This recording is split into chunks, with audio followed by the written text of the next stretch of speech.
ఇక స్వాతంత్ర సమరయోధురాలు మాజీ ఎంపీ మాజీ మంత్రి సంగం లక్ష్మీబాయి పేరును సైబరాబాద్ ఫ్లైఓవర్ కు నామకరణం చేయాలని హైదరాబాద్ లో ఆమె కాంస్య విగ్రహాన్ని ఏర్పాటు చేయాలని BC JAC chairman Jajula Srinivas Goud రాష్ట్ర ప్రభుత్వాన్ని డిమాండ్ చేశారు. ఈ మేరకు సైఫాబాద్ లోని బీసీ జేఏసీ కార్యాలయంలో కో చైర్మన్ టి నందగోపాల్ అధ్యక్షతన జరిగిన బీసీ సంఘాల సమావేశంలో ఆయన మాట్లాడుతూ అగ్రకుల నాయకుల పేర్లతో పార్కులు, ప్రాజెక్టులు, ఫ్లైఓవర్లు, ఇతర నిర్మాణాలకు పేర్లు పెడుతున్న ప్రభుత్వాలు బీసీ మహనీయులను విస్మరిస్తున్నాయన్నారు. ఇక బీసీలకు కూడా సముచిత గౌరవం కల్పించాలని, లేకుంటే రాష్ట్ర వ్యాప్తంగా ఉద్యమాన్ని ఉధృతం చేస్తామని హెచ్చరించారు.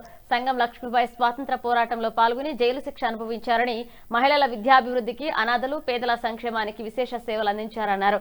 ఆమె పేరును సైబరాబాద్ ఫ్లైఓవర్ కు పెట్టడంతో పాటుగా జీవిత చరిత్రను పాఠ్యాంశాల్లో చేర్చాలని, స్మృతివనం, కాంస్య విగ్రహాన్ని ఏర్పాటు చేయాలని ప్రభుత్వాన్ని కోరారు. బీసీ జేఏసీ కో చైర్మన్ జాతీయ ఉపాధ్యక్షులు నరేష్ ప్రజాపతి గారు, శ్రీమతి సంధ్యారాణి గారు, మిగతా బీసీ మిత్రులకు, ప్రింట్ అండ్ ఎలక్ట్రానిక్ మీడియా మిత్రులకు హృదయపూర్వక నమస్కారం. ప్రధానంగా ఈరోజు మీడియా సమావేశం యొక్క ఉద్దేశం, తెలంగాణ రాష్ట్రం వస్తే అగ్రకులాల విగ్రహాలు, మెయిన్గా ఆంధ్ర వాళ్ళ విగ్రహాలు కోదాడ పొలిమేర దాటిస్తామని చెప్పి తెలంగాణ ఉద్యమ సమయంలో ఇప్పుడున్న నాయకులంతా ఉదరగొట్టారు. ఒక్క విగ్రహం కూడా ఉండదు, ఇక్కడ ఒక్కరి పేరు కూడా ఉండదు. మొత్తం కోదాడ పొలిమేర దాటాలి అని చెప్పి తెలంగాణ ఉద్యమ సమయంలో ప్రతిపక్ష పార్టీ, అధికార పక్ష పార్టీ, జేఏసీ మొత్తం ఒకటే ఊదరగొట్టి తెలంగాణ సమాజాన్ని మోసం చేశారు. ఈరోజు తెలంగాణ రాష్ట్రం వచ్చినా ఎవరి పేర్లున్నాయి చరిత్రలో? తెలంగాణ రాష్ట్రంలో మొత్తం అగ్రకులాల చరిత్రే ఉంది. ఎస్సీ, ఎస్టీ, మైనార్టీల చరిత్ర ఎక్కడ లేదు.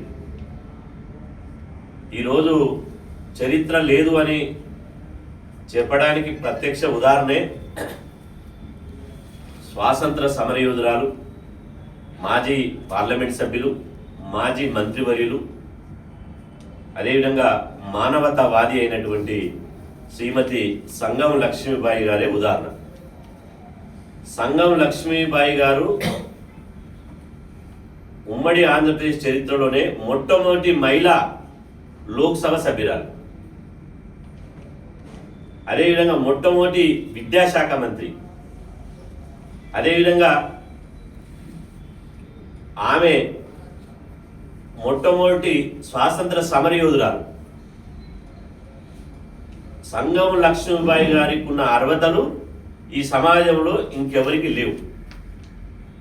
సంగం లక్ష్మీబాయి గారు అందరికీ సంబంధించినటువంటి నాయకురాలు. సంగం లక్ష్మీబాయి గారు ఆ రోజే 1952 నుంచి 79 వరకు, 52 నుంచి 79 వరకు, ఆమె 79లో చనిపోయింది. ఆమె పదవులకే వన్నె తీసుకొచ్చారు. ముఖ్యంగా మహిళల విద్య కోసం కృషి చేశారు. మహిళల విద్య కోసం ఎనలేని కృషి చేశారు. అందులో భాగంగానే ఆమె ప్రత్యేకంగా మొదటిసారిగా హైదరాబాద్లో మహిళలకు విద్యా సంస్థలు ఏర్పాటు చేశారు. తన 2 ఎకరాల ఇల్లు, తన సొంతము 2 ఎకరాల ఇల్లునే విద్యా సంస్థలకు, అనాథాశ్రమంకి ఇచ్చారు. మరి అన్నిటికీ ట్రస్ట్ పెట్టి ఈ సామాజిక సేవా కార్యక్రమాలు, విద్యా కార్యక్రమాలు ఒక అక్షర యుద్ధం చేయడానికి ఆ రోజు ఆమె స్వర్గీయ మాజీ ప్రధానమంత్రి ఇందిరాగాంధీ గారి పేరు మీద ఇందిరా సేవా సదన్ పేరు పెట్టింది. ఇందిరా సేవా సదన్, ఇందిరా సేవా సదన్ పేరుతో స్కూల్ పెట్టింది. ఇందిరా సేవా సదన్ పేరుతో ఇంటర్ డిగ్రీ కాలేజ్ పెట్టింది. ఇందిరా సేవా సదన్ పేరుతో ఇంజనీరింగ్ కాలేజు, అదేవిధంగా ఉన్నత విద్యా సంస్థలు నెలకొల్పింది. అంటే ఇంత గొప్ప విద్యావేత్త, ఇంత గొప్ప మానవతావాది, ఇంత గొప్ప దార్శనికురాలు, ఇంత గొప్ప హృదయం ఉన్నటువంటి నాయకురాలు ఇవాళ మొత్తం తెలంగాణ, ఆంధ్రప్రదేశ్లో కాగడతో వెతికినా దొరకదు. మరి ఇందిరాగాంధీ పేరుతోటే ఆ రోజు పేరు పెట్టి, ఇందిరా సేవా సదన్ పేరు పెట్టి, స్వాతంత్ర ఉద్యమంలో స్వాతంత్రం కోసం పోరాటం చేసి ఇవాళ ఒక ప్రజాప్రతినిధిగా ఉన్నటువంటి సంగం లక్ష్మీబాయి గారి చరిత్ర ఎక్కడైనా పాఠ్యపుస్తకాలలో ఉన్నదా? భవిష్యత్ తరాలకు ఒక ఆదర్శమైనటువంటి నాయకురాలు ఇవి. భవిష్యత్ తరాలు గుర్తుపెట్టుకుని ఆమెను ఆదర్శంగా తీసుకుని నీతి నిజాయితీతో ఎదిగేటువంటి చరిత్ర ఉన్నటువంటి గొప్ప నాయకురాలు. ఆమె చరిత్ర